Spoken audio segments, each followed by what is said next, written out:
बिस्मिल्लाहिर्रहमानिर्रहीम। लक़द मन्नल्लाहु अलल मुमिनीन इज़ बअस फ़ीहिम रसूला। सदक़ल्लाहुल अज़ीम।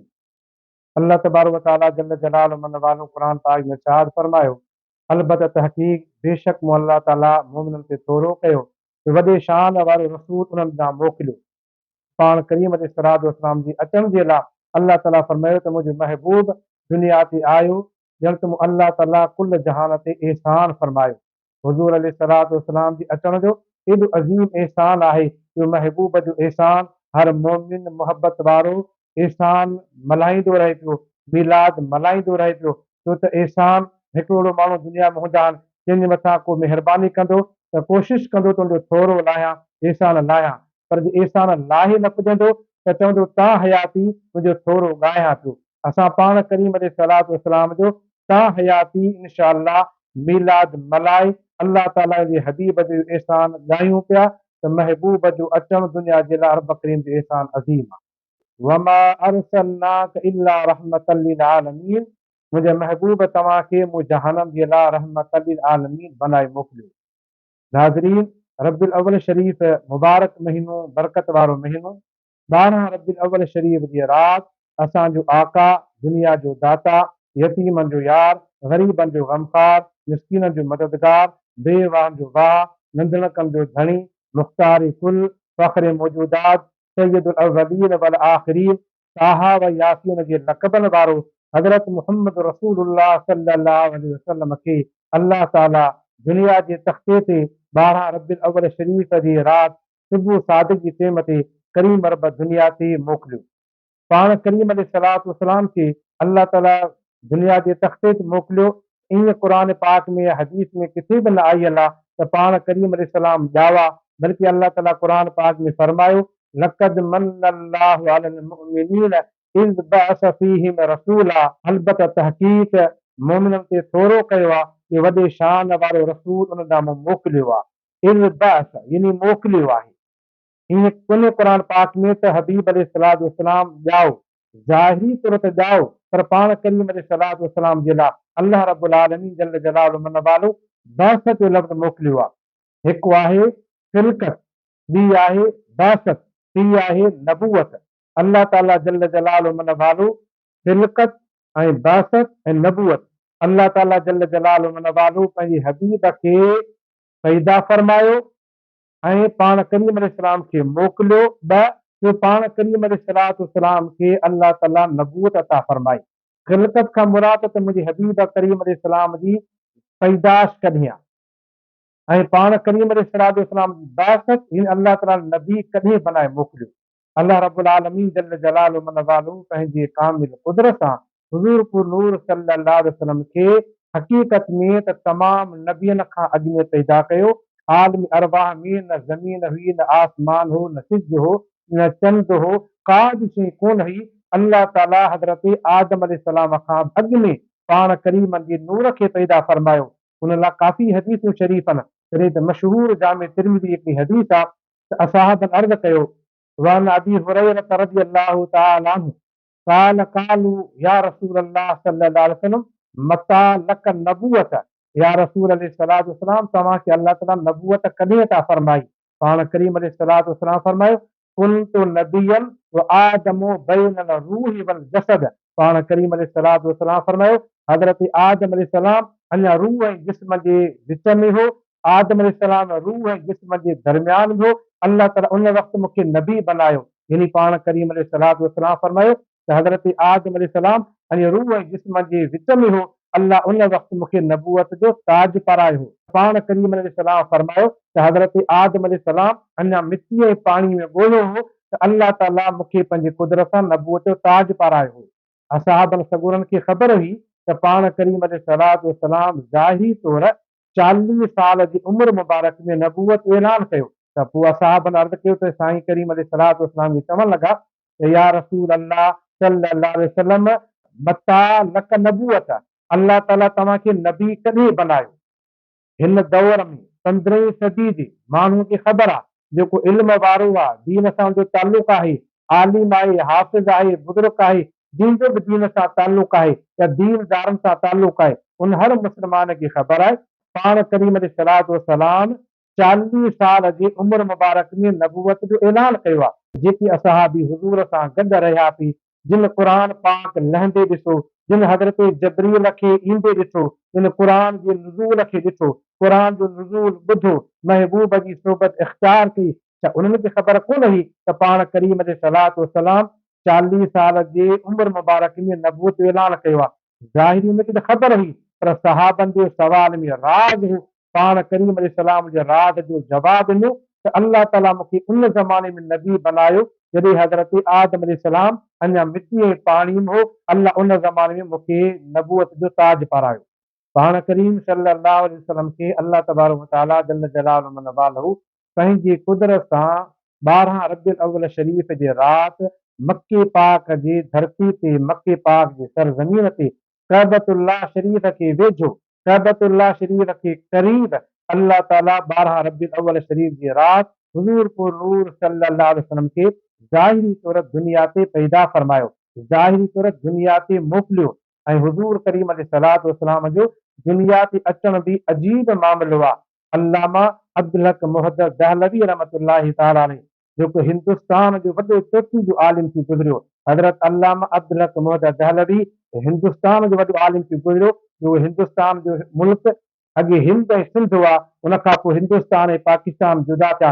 हिन वक़्तु हिंदुस्तान जो नालो इंडिया आहे। उन इंडिया जो वॾो जेको आलिम मुफ़्ती ऐं मुहद्दिस आज़म थी गुज़रियो आहे बुज़ुर्ग, उन पंहिंजी किताब में अल्लामा अब्दुल हक मुहद्दिस दहलवी मदारिज नबूवत में लिखियो, अल्लामा यूसुफ निभानी हुज्जतुल आलमीन में लिखियो, अल्लामा ज़ुरक़ानी शरीफ़ पंहिंजी किताब में लिखियो, ख़साइसुल कुबरा में ॿियनि केतिरनि किताबनि लिखियो त पाण करीम अलैहिस्सलातु वस्सलाम खे अल्लाह ताला जॾहिं 12 रबिउल अव्वल शरीफ़ जे राति ज़ाहिरी तौर मके पाक में पंहिंजनि जी आमद थी, उन आमद वारी राति ओलहे जे पखियुनि ओभर जे पखियुनि खे मुबारक ॾिनियूं, ओभर जे पखियुनि ओलहे जे पखियुनि खे मुबारक ॾिनियूं ऐं हर तरफ़ पाण करीम अलैहिस्सलातु वस्सलाम जी आमद जी धूम मची वई। पाण करीम अलैहिस्सलातु वस्सलाम जी अचण जा दुनिया में बाग बहारियूं थी वयूं ऐं हिक ॿिए खे जानवर पखी परंद मुबारक ॾियण लॻा त ॿिन्ही जहान जो सरदार अल्लाह जो रसूल करीम अलैहिस्सलातु वस्सलाम दुनिया जे तख़्ते ते अची विया। पाण करीम अलैहिस्सलातु वस्सलाम जो ज़ाहिरी आमद जो अजीब मंज़र नज़ारो आहे। पाण करीम सल्लल्लाहु तआला अलैहि वसल्लम खे अल्लाह तबारक व तआला जॾहिं मके पाक में ज़ाहिरी तौर मोकिलियो त 12 रबिउल अव्वल शरीफ़ जी राति ई उहा हुजूर जे मीलाद जी राति आलिम इस्लाम जी इंसाननि मुस्लमाननि हर इंसान जे लाइ, पखी परंद लाइ, जिन्ननि लाइ, मलाइकनि जे लाइ, कुल मखलूक जे लाइ अल्लाह पंहिंजे हबीब खे रहमत बनाए मोकिलियो। अल्लाह ताला क़ुरान पाक में फरमायो वमा अरसलनाक इल्ला रहमतल लिल आलमीन, मुंहिंजे हबीब तव्हांखे असां जहाननि जे लाइ रहमतल लिल आलमीन बनाए मोकिलियो। हज़रत अल्लामा अब्दुल हक मुहद्दिस दहलवी पंहिंजी किताब मदारिज नबूवत में लिखियो, मदारिज नबूवत जुल्द नंबर 2 सफ़ो नंबर 32 ऐं 33 ते रवायत आहे त पाण करीम सल्लल्लाहु अलैहि वसल्लम जॾहिं मके पाक में ज़ाहिरी अचण वारा हुआ त हज़रत अम्मा आमिना रज़ियल्लाहु तआला अन्हा पाण करीम अलैहिस्सलातु वस्सलाम जी वालिदा, उन जो ज़ाहिरी तौर घर वारो यानी पाण करीम अलैहिस्सलातु वस्सलाम जो वालिद माजिद हज़रत अब्दुल्ला रज़ियल्लाहु तआला अन्हु ज़ाहिरी तौर बुरको मटाए चुको हो।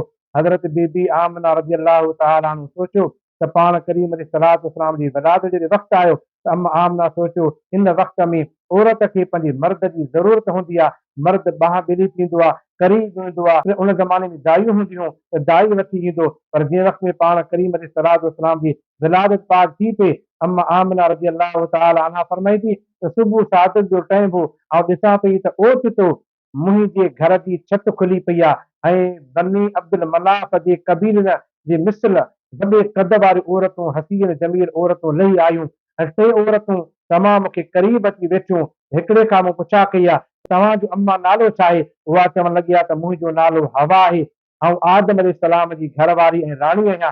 ॿिए खां मूं पुछा कयो अम्मा तुंहिंजो नालो छा आहे? उन फरमायो त मुंहिंजो नालो आसिया आहे। टे खां मूं पुछा कई अम्मा तुंहिंजो नालो छा आहे? उन ॿुधायो त मुंहिंजो नालो मरियम आहे ऐं ईसा अलैहिस्सलाम जी अम्मा आहियां। पाण करीम अलैहिस्सलातु वस्सलाम जी वालिदा जॾहिं उन औरतुनि खां पुछियो आहे अम्मा तव्हां कीअं आहियो? उहे ॻाल्हाइण लॻियूं, चवण लॻियूं त असां हिन वक़्त में तव्हां आयूं आहियूं ॿिन्ही जान जो सरदार दुनिया जे तख़्त अचण वारो पाण करीम अलैहिस्सलातु वस्सलाम जी विलादत जे वक़्त में असीं तव्हांजी मदद लाइ आयूं आहियूं। अम्मा आमिना रज़ियल्लाहु ताला अन्हा ने बीबी साण खां पुछो त हे बि तव्हां सां गॾु केर औरतूं ख़ूबसूरत नज़र अचनि पियूं। हज़रत सैयद बीबी हवा रज़ियल्लाहु ताला अन्हा फरमाइण लॻी त ही जन्नत जूं हूरूं आहिनि। अल गर्ज़ पाण करीम अलैहिस्सलातु वस्सलाम मके पाक जी सरज़मीन ते जे वक़्त में ज़ाही तौर तशरीफ़ फरमा थिया, अल्लामा अब्दुल हक मोहम्मद दहलवी मदारिज नबूवत में लिखियो त उन वक़्त में पाण करीम अलैहिस्सलातु वस्सलाम जो ॾाॾो हज़रत अब्दुल मुतलिब काबतुल्लाह शरीफ जो तवाफ करे रहियो। सुबुह सादिक जो टाइम हो, यानी पिरे फुटी चुकी हुई, राति वञी चुकी, ॾींहुं अची चुको हो, ॾींहुं अचण वारो आहे, राति वञण वारी, ऊंधाई वञे पई, रोशनाई अचे पई त जग जहान खे कुल काइनात खे रोशन करण वारो ॿिन्ही जान जो सरदार अची वियो। हज़रत अब्दुल मुतलिब फरमायो जंहिं महिल मूं काबे जो तवाफ कयो ओचितो ॾिठुमि त काबतुल्लाह शरीफ़ मुंहिंजे घर जे तरफ़ यानी मुंहिंजे साहिबजादे हज़रत अब्दुल्ला जे घर जे तरफ़ यानी पाण करीम सल्लल्लाहु अलैहि वसल्लम जे विलादत वारी जाइ जे तरफ़ काबतुल्लाह शरीफ़ झुकी पियो ऐं काबतुल्लाह शरीफ़ जी छत मंझां आवाज़ आयो अल्लाहु अकबर रब्बु मुहम्मद लिल मुस्तफ़ा अल आन क़द तहरनी। अल्लाह वॾो आहे, अल्लाह वॾो आहे, हाणे मूंखे बुतनि खां पाक करण वारो।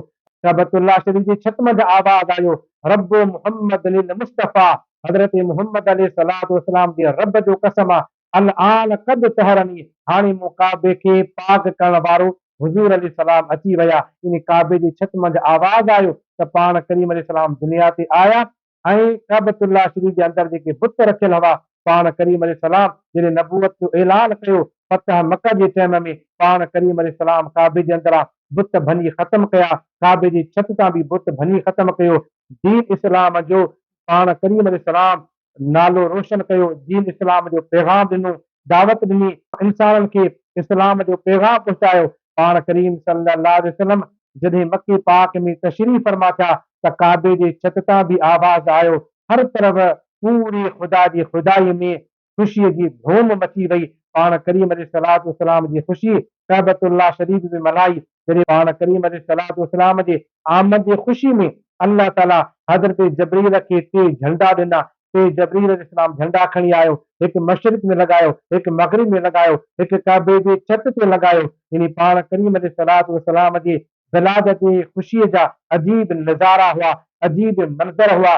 खूहनि जो पाणी मथे निकिरी आयो ऐं समुंडनि मां पाणी मंझां मच्छियूं मुंहुं ॿाहिरि कढी आयूं ऐं हर तरफ़ मुंहिंजे महबूब जे अचण सां बाग बहारी थी वयूं, ख़ुशियूं थी वयूं। हुज़ूर पुर नूर सल्लल्लाहु अलैहि वसल्लम दुनिया जे तख़्ते ते जे वक़्त में तशरीफ़ खणी आया त पाण करीम अलैहिस्सलातु वस्सलाम जे अचण सां हर तरफ़ कुल जहान में अल्लाह ताला ख़ुशी जा मंज़र ज़ाहिर फरमाए छॾिया। जे किताबनि में अचे थो त पाण करीम अलैहिस्सलातु वस्सलाम जी विलादत वारी रात ख़ुदा जी ख़ुदाई में पूरी काइनात में जिन भी औरतनि ॿार ॼावा उन सभिनी ॿारनि खे अल्लाह ताला मदीने वारी मीर जे ख़ुशीअ में सभिनी औरतनि खे पुट नसीब फरमाया।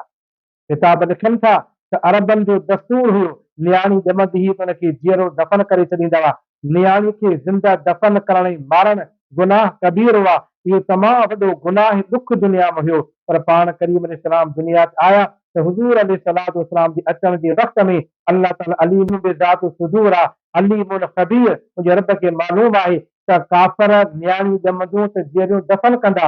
अल्लाह ताला हज़रत जबरील खे फरमायो जबरील जल्दी कर, मुंहिंजे महबूब जे आमद जे वक़्त जिन औरतनि जे पेट में पुट आहिनि उहो त ठीकु आहे, पर जिन औरतनि जे पेट में नियाणियूं आहिनि वो अल्लाह जी कुदरत जो कानून जारी कर, नियाणियुनि खे बि पुट कर। त पूरे दुनिया में जे वक़्त में पाण करीम अलैहिस्सलाम तशरीफ़ फरमा थिया पूरी ख़ुदा जी ख़ुदाई में हुज़ूर जे सदके अल्लाह ताला सभिनी औरतनि खे पुटनि जी ख़ैरात अता फरमाई। साबित थियो त पाण करीम अलैहिस्सलातु वस्सलाम जी ख़ुशी मल्हाइण मीलाद करण इहो अल्लाह रब्बुल आलमीन जल्ल जलालुहु व नवालुहु जे कुदरत जो नज़ारो आहे। हुज़ूर जी ख़ुशी मल्हाइण अजुर आहे, सवाब आहे, ॿियनि किताबनि में लिखियो आहे, इंशाअल्लाह तव्हांखे ॿुधायूं था। हुज़ूर पुर नूर सल्लल्लाहु अलैहि वसल्लम जॾहिं दुनिया जे तख़्ते ते आया, अल्लामा अब्दुल हक मोहम्मद दहलवी मदारिज नबूवत में बि लिखियो आहे अल्लामा यूसुफ निभानी हुज्जतुल आलमीन किताब में बि लिखियो आहे, ॿिन केतिरनि किताब लिखियो आहे त पाण करीम सल्लल्लाहु अलैहि वसल्लम जॾहिं दुनिया जे तख़्ते ते आया, अचण साण हुज़ूर पुर नूर सल्लल्लाहु अलैहि वसल्लम अल्लाह जे हुज़ूर में सजदो कयो। पाण करीम अचण साण सजदो करे ऐं सजदे में हुज़ूर अलैहिस्सलातु वस्सलाम न गुनाहगार उम्मत लाइ दुआ घुरी। पाण करीम अलैहिस्सलाम अचण साण सजदे में दुआ जा हे लफ़्ज़ चया, या रब्बी सल्लिम उम्मती, या रब्बी हबली उम्मती, मुंहिंजा मौला मुंहिंजी उम्मत खे सलामत रख, मुंहिंजा मौला मुंहिंजी उम्मत जी बख़्शी फरमा, मुंहिंजा मौला मुंहिंजी उम्मत जी पारत आहे। साबित थियो अचण साण पाण करीम अलैहिस्सलाम हिन गुनाहगार उम्मत जी रब खां माफ़ी बि घुरी, बख़्शिश बि घुरी। अचण साण पाण करीम अलैहिस्सलाम अल्लाह जा सचा नबी ऐं रसूल बणिजी आया, उम्मत खणी आया। अचण साण गुनाहगार उम्मत जी बख़्शिश बि कराई। पाण करीम अलैहिस्सलातु वस्सलाम जो दुनिया में अचण अजीब मंज़र, अजीब नज़ारो, ख़ुदा जी कुदरत मां हिकु बेमिसल बेमिसाल मुंहिंजे महबूब जे अचण जो बेमिसाल नज़ारो। पाण करीम अलैहिस्सलातु वस्सलाम जे मौजिज़नि मां हुज़ूर जो दुनिया में अचण बि महबूब जो बेमिसाल मौजिज़ो आहे। महबूब जी ख़ुशी काइनात में ख़ुशी अल्लाह रब्बुल आलमीन मल्हाई आहे। ॿिए क़िस्म में तव्हां ॿुधायूं था त मीलाद शरीफ़ कंहिं कंहिं हस्तियुनि कयो आहे ऐं मीलाद मल्हाइण केॾो सवाबु आहे।